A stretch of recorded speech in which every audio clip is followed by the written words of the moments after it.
So the players are led out by our ref in this edition of the AFC Champions League extremely well, and there's a support there that will get. Al-Ittihad menutup laga terakhir fase Liga AFC Champions League Elite Wilayah Barat dengan kemenangan atas Al-Sadd di Stadion Jassim bin Hamid, Doha, Qatar.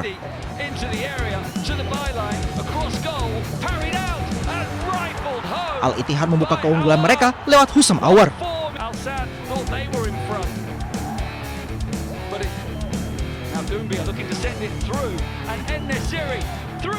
Memasuki menit ke-18, Youssef En-Nesyri menggandakan keunggulan tim tamu.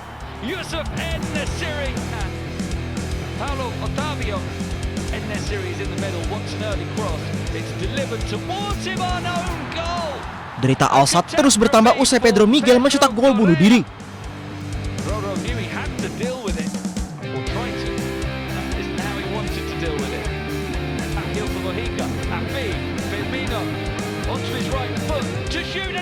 Tuan rumah sempat memperkecil skor lewat sapuan Rafa Muhika menjelang jeda.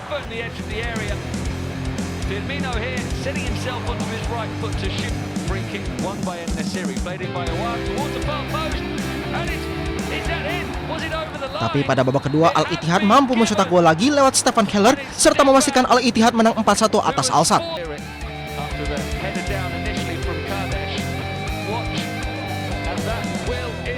Hasil ini membuat Al-Ittihad yang sudah memastikan diri lolos ke 16 besar menutup fase Liga di wilayah Barat di posisi 4 dengan 15 poin. Sedangkan Al-Sadd di peringkat 8 dengan 8 poin.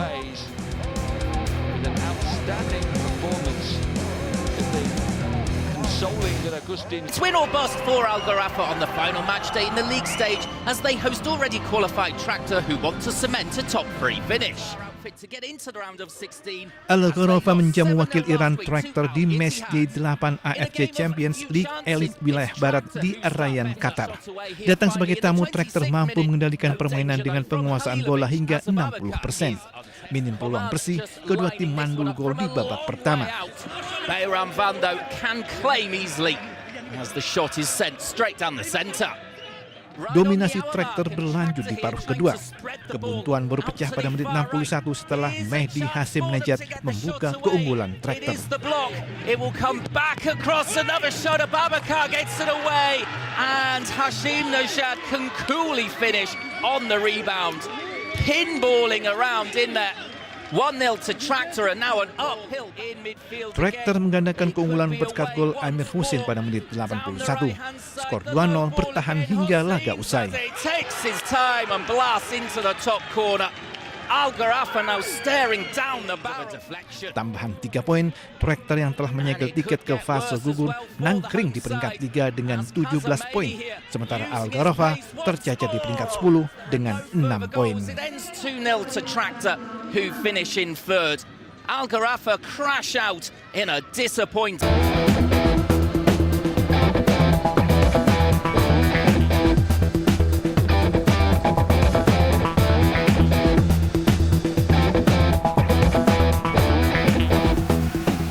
Melbourne City harus puas berbagi poin kala menjamu Gangwon pada laga terakhir fase Liga dari AFC Champions League Elite Wilayah Timur di Stadion Rectangular Melbourne, Australia.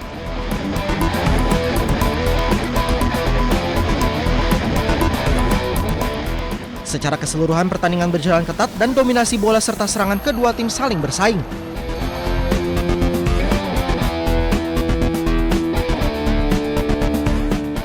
Gangwon menguasai bola hingga 51% dan mencatat 12 tembakan.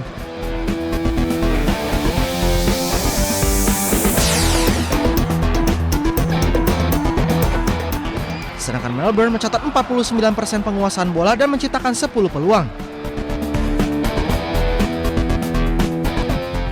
Tapi hingga akhir laga skor 0-0 bertahan dan membuat Melbourne finish di posisi 5 klasemen akhir wilayah timur dengan 14 poin, sedangkan Gangwon di peringkat 8 dengan 9 poin. Keduanya lolos ke 16 besar di mana Melbourne akan menghadapi Buriram United sedangkan Gangwon akan menghadapi Machida Zeltia.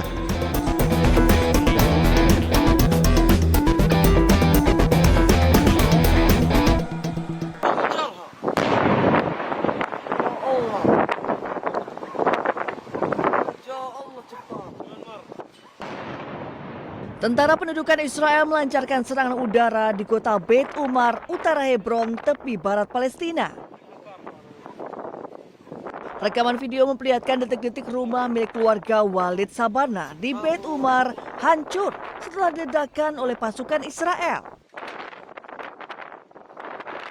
Ledakan tersebut memicu kepulan asap tebal dan puing bangunan berserakan di sekitar lokasi. Tak hanya melakukan serangan udara, pasukan pendudukan Israel juga terus melakukan penjarahan dan penahanan terhadap sejumlah warga Palestina. Dalam kondisi mata ditutup, sejumlah warga Palestina digiring masuk ke kendaraan militer Israel. Situasi ini terjadi di awal bulan Ramadan, bahkan setelah kesepakatan gencatan senjata antara Israel dan Hamas pada Oktober 2025 lalu.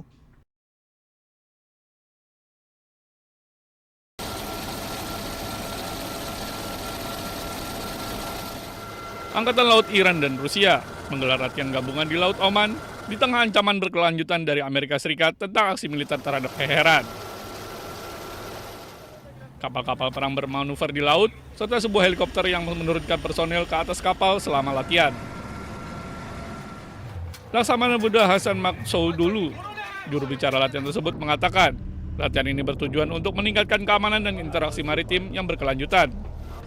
Selain itu, latihan juga diarahkan untuk meningkatkan kemampuan dalam memerangi terorisme maritim.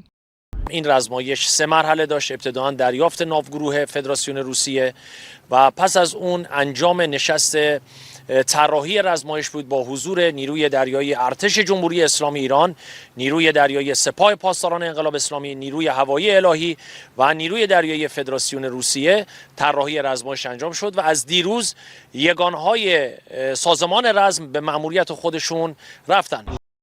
Rangkaian latihan tersebut memperlihatkan peningkatan aktivitas militer Iran di kawasan perairan strategis, mengingat dinamika geopolitik yang tengah memanas di kawasan tersebut.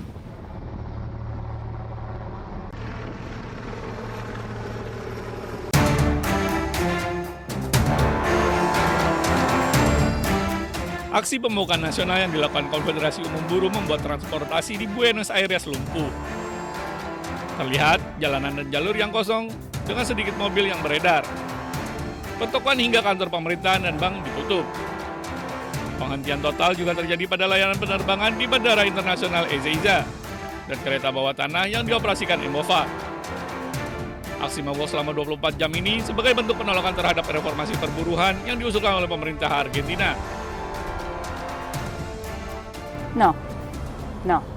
No, porque no siempre terminamos pagando los que sí o sí tenemos que venir a trabajar y terminamos gastando más de lo que gastamos diariamente para poder llegar al trabajo que lo necesitamos, obviamente. No podemos decir no voy a trabajar. Así que no, entiendo todas las razones, pero no estoy de acuerdo. Reformasi ketenagakerjaan adalah rancangan undang-undang yang dipromosikan oleh Presiden Javier Milei dan pemerintahannya untuk memodifikasi peraturan ketenagakerjaan di Argentina